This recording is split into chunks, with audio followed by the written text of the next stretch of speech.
Okay, so pag-usapan po natin yung special session call ni President Bongbong Marcos sa Congress kasi today po, June 15, 2026, ay naglabas po siya ng proclamation tapos may nilagay po siyang agenda doon kung ano yung gagawin sa special session na yon.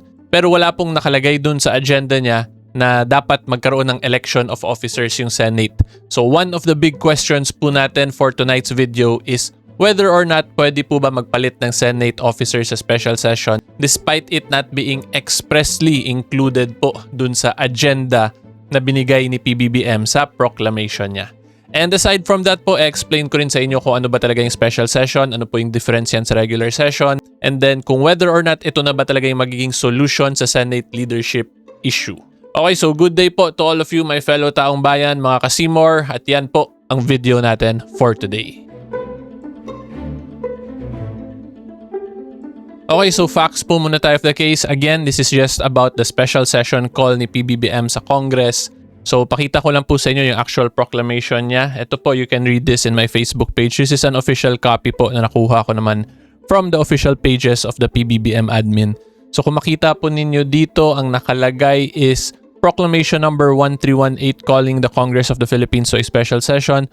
Pursuant to the powers vested in me under Section 15, Article 6 of the Constitution, I, Ferdinand R. Marcos Jr., President of the Philippines, do hereby call the Congress of the Philippines to a special session on 17 June 2026. Tapos nilagay po niya yung agenda na dapat gawin nila doon. So una po, to urgently consider the passage of the following priority legislative measures. So ito po yung mga pending bills na naiwan sa Congress natin. So basahin nyo na lang po to, A, B, C, D, E, F, G, and H. And then sabi niya po, and such other measures aimed towards strengthening and social protection and uplifting the lives of the Filipino people. Then the special session is likewise called to allow the Commission on Appointments to convene and act on appointments made to the cabinet, the military. So basically po, para ayusin din yung mga pending appointments na binigay ni PBBM dun sa mga appointees niya. And then kita nyo naman po, yung pumirma is si Acting Executive Secretary Ralph G. Recto. Okay, so yan po ang pinaka-facts ng case natin. And ngayon po, ang pinaka-first question natin is kung ano ba talaga yung special session, ano yung difference yan sa regular session, and mag-discuss lang din po ako ng other general matters po in relation sa mga special session. Okay? Okay, so for that po, tulad ng sinabi ni PBBM, tama naman po yung legal basis na sinite niya, Section 15 of Article 6, 1987 Constitution. So kung makita po nyo dito sa last sentence, the President may call a special session at any time. Okay, so yung pinaka-difference po talaga ng special session from a regular session is yung regular session po kasi may fixed date yan siya.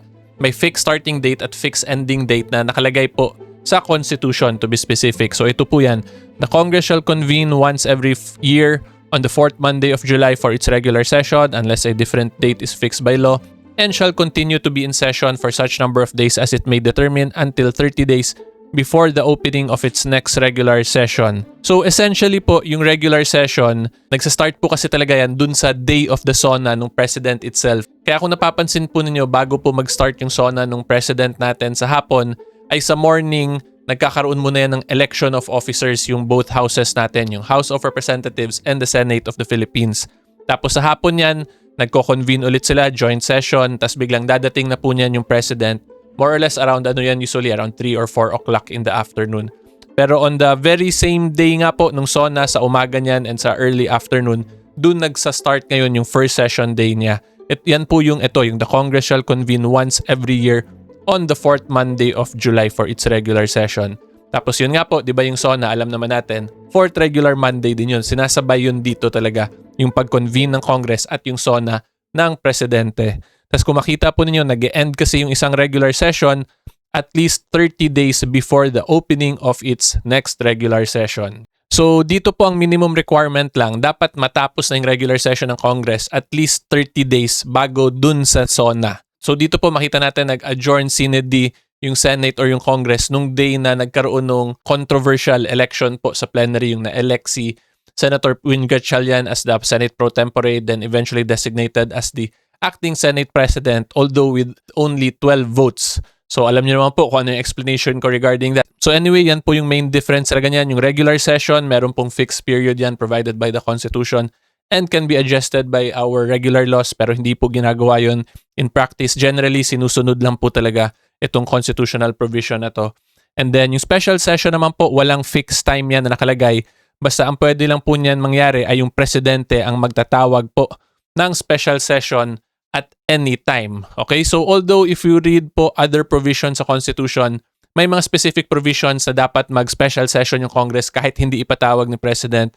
And yun po yung tungkol sa martial law. And kung meron pong mga matters na related sa national emergency. Pero yung general type nga po of special session is ito yun, yung pwede ipatawag ni President at any time. Ngayon po, nagpatawag si PBBM ng special session kasi yun nga po, di ba, naka-adjourn sinid yung Congress currently. So pag naka-adjourn yun, wala na pong session, edi hindi po nila pwede aprobahan yung mga certain bills, yung mga certain appointments, and yung mga other internal matters ng Senate, hindi na po pwede ma-actionan. So para ma-actionan po yun, yan po yung remedy na provide ng Constitution natin na kahit naka-adjourn, pwede pa rin nilang ma-actionan yung mga urgent pending matters via a special session na tinawag po ng Presidente. Okay, so yan po yung special session in a nutshell at yan din po yung difference niya from a regular session. Ngayon, punta naman po tayo sa next interesting question natin kung whether or not pwede po ba talaga magkaroon ng election of officers sa special session, lalo na po kung hindi naman nakalagay specifically yon dun sa proclamation ng Presidente para po magtawag nung special session. Okay, so before I answer po that interesting question, I explain ko po muna yung tingin kong magandang maintindihan nyo po talaga na legal principle when we talk about special session na pinatawag ng Presidente. Kasi kung titingnan po ninyo, ang nakalagay lang dito sa Section 15 last sentence, the President may call a special session at any time, period. Tapos wala nang any other provision po na pinrovide yung Constitution. So yung pinaka-point ko lang po talaga dito, since silent po yung Constitution in relation sa mga pwede gawin ng Congress during a special session, posible din po pumasok dito yung in-explain ko in my last video, yung doctrine of necessary implication. Which means, pag silent po ang batas or ang Constitution regarding certain matters, ang mag-a-apply po dyan ngayon in relation to those silent provisions ay kung ano yung necessary para magawa ng Congress yung function nila in relation to the special session ay applicable din po dun sa special session na yon.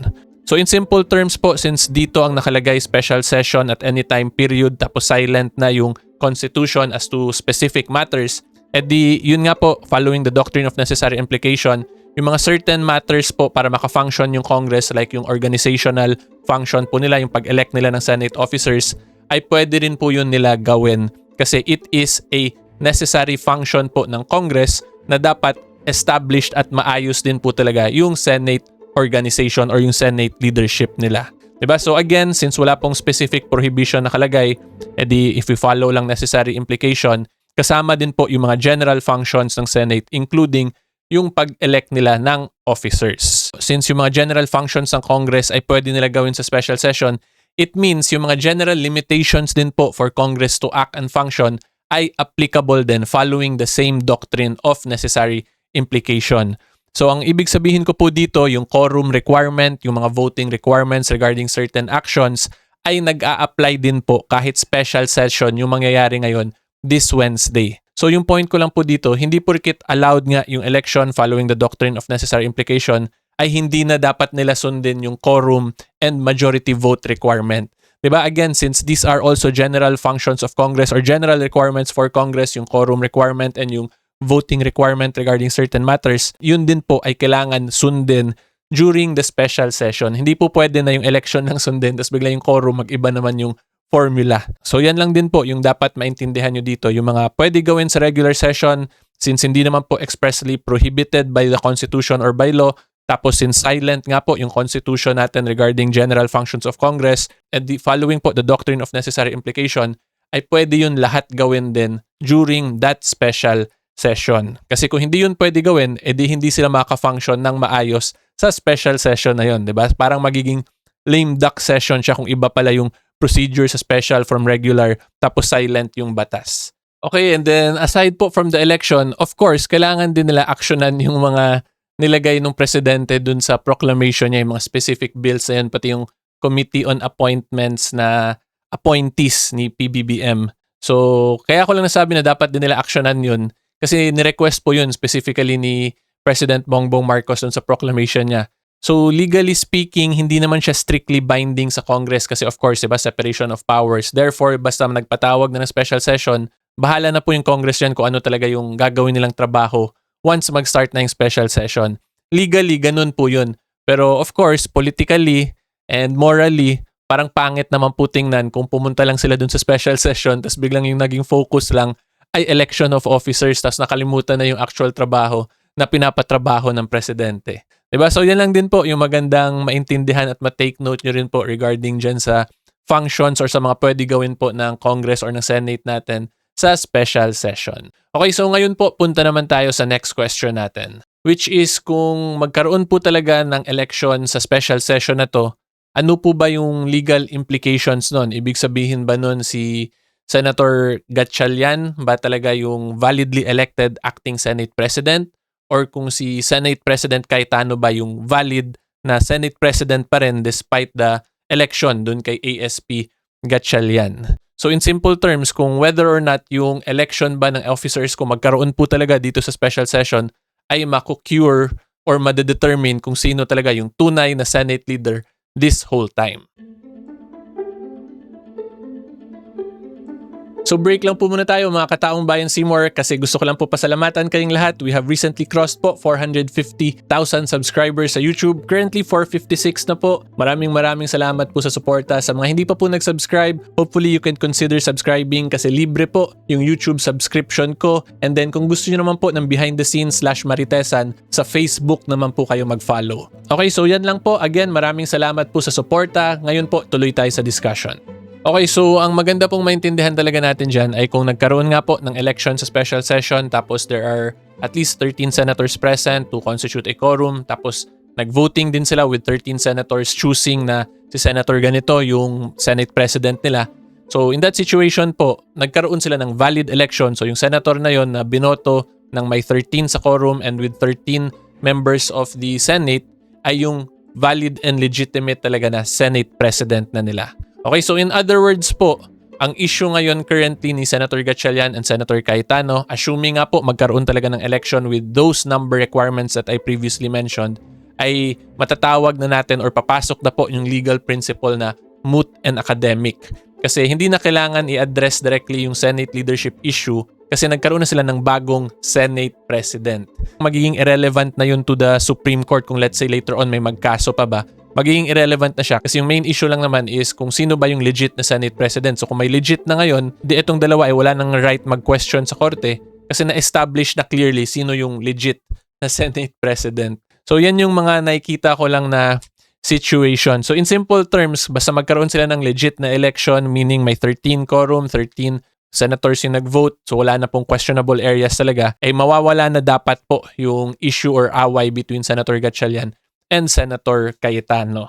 Diba? So, yun lang naman po yung sa akin din. Wala po ako actually problema kung si Senator Gatchalian talaga yung ma-elect. Ang importante lang po talaga sa akin is that yung pag-elect dapat nila ng Senate leaders ay masunod nila yung guidelines or yung limitations po ng Constitution, which is yung quorum requirement as provided in the Constitution, and then yung voting requirement din po as provided by the Constitution, and the internal rules of the Senate in relation to election of Senate officers. Diba? So yan lang po ang gusto ko lang din ipaintindi sa inyo. As long as makomply lang nila yung batas, edi wala po tayong magagawa dun ngayon at present kasi they legally complied with the requirements of the law. And then kung nasunod nga po nila yung mandato ng batas, that means that is the will of the people in a way po yung nangyari talaga. Kasi yun nga po, that is based on the Constitution.